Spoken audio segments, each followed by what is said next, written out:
things upset you?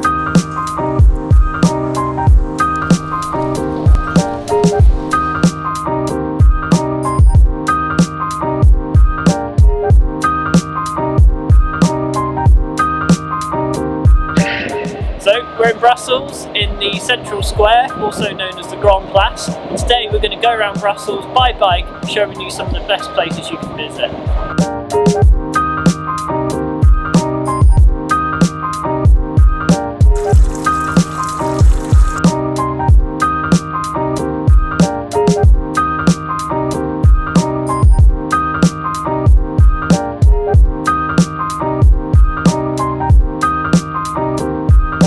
So we just stopped off outside the National Library of Belgium, and as you can see, it gives a great view of the city.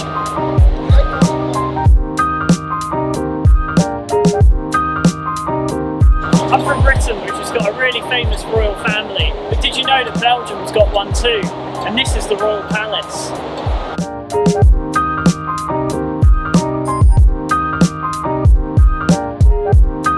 So, as you turn the corner from the other Royal Palace, you come to an even bigger one here. So we just stopped off outside the Royal Palace. Now, if we were in London, there'd be crowds of tourists here, but in Brussels, we're the only ones.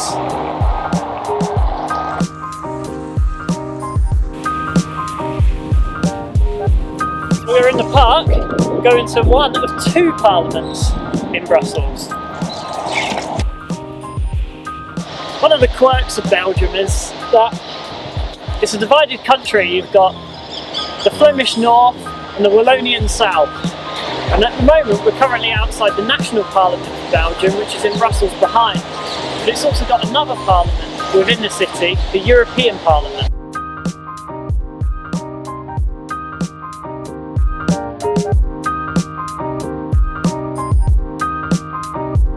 So, one of the things that Brussels is most famous for is the European Commission and the European Parliament building.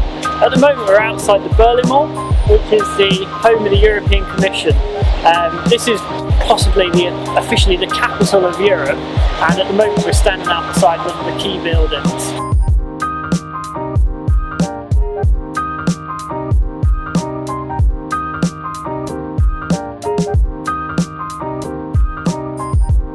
So I've just been to the Army Museum, and behind me is the Arc de Triomphe, which is also one of the most impressive facades and entrances to the city of Brussels. Now we're going to head off to the European Parliament and go and find out more about Europe and Brussels' history and its relationship with the EU.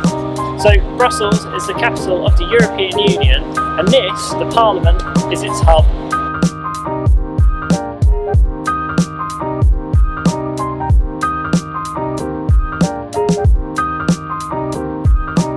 So we've just gone 2 o'clock and we're just back at the Royal Palace where we were earlier on. We've only got a couple of hours left, unfortunately, so we're going to get rid of the bikes and see some of the remaining Brussels sites on foot.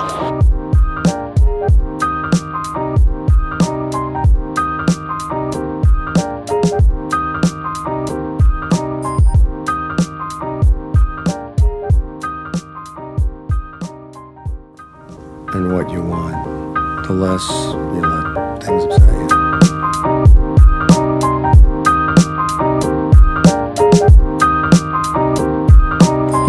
So we've just been inside the Central Cathedral here in Brussels. I love visiting churches everywhere I go, and this one is a great example of what a church should be like in a capital city.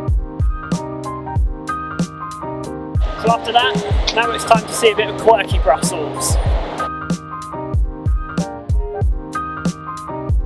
So now we're going to go and visit Belgium's famous cartoon museum, where they basically detail all the history of some of Belgium's most famous exports: Tintin, the Smurfs, Asterix, and more.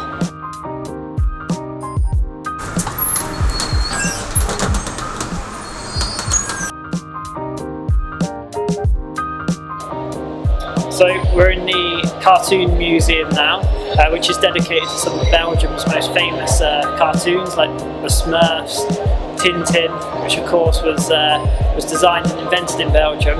Now, his legacy has gone around the world, but I think his most valuable legacy is quite clear to see.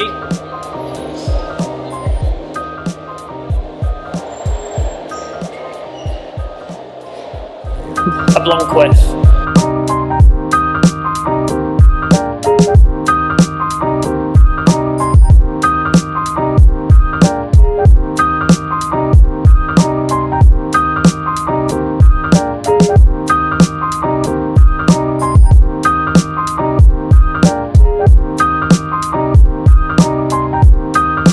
So we're at the Martyrs Square.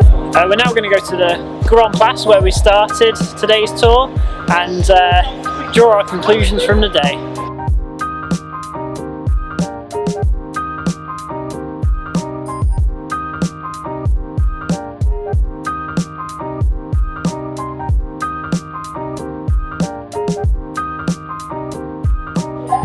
So unfortunately we've run out of time to go to the Atomium today, so I've had to show you in poster form.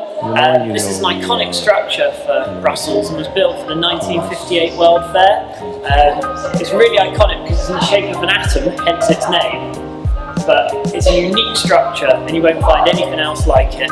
So if you enjoyed your time in Brussels and want to explore other parts of Belgium, then you should come to the Visit Flanders Centre, which is located in the city centre just off of the Grand Place.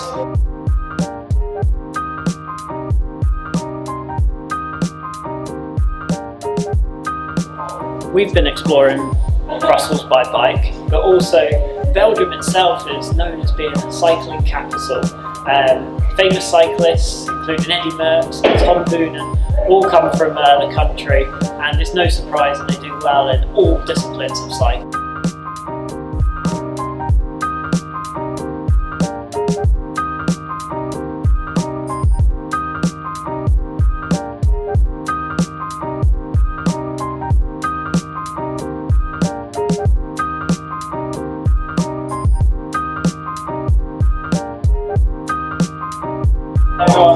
Step out of the So after touring around Brussels today, a couple of conclusions to make. It's a really good city to explore and visit. It's a bit tricky on the bike, to be fair, when you're not on the bike lanes, but we did it today, and I'm sure you will be able to too. But don't forget that Brussels is the capital of the EU, so it is a busy place, and it will get busy in the summer. One thing to remember is that Brussels is the starting point for many of our holidays. A lot of the holidays head north into Bruges, Ghent, and up to the North Sea coast to places like Ostend and Blankenberg. So Brussels is great because it's really easy to get to. You can fly here easily, you can come on the Eurostar if you like, and your bike can be waiting for you when you arrive. So I've been to Belgium, been to Brussels many times, but I've never really spent a full day in the city exploring around. But to be honest, I like what I saw, and I'd definitely come back again.